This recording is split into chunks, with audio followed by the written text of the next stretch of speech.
Čaute ľudia, to som ja, RC Matúš a dneska sme si s kameramanom pripravili pretlačačku s autami. Dávajte lajky a odbery a myslím, že najprv vám predstavím auta. Toto je 4x4 písečná Buick Cross, moja.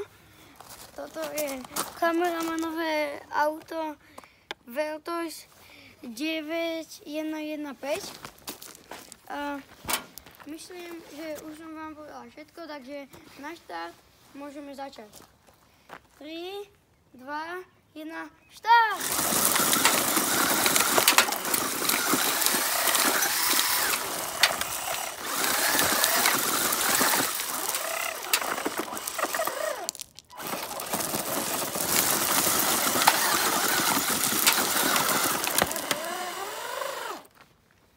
Dobre, čaute ľudia, bolo to nerozhodne, takže čus!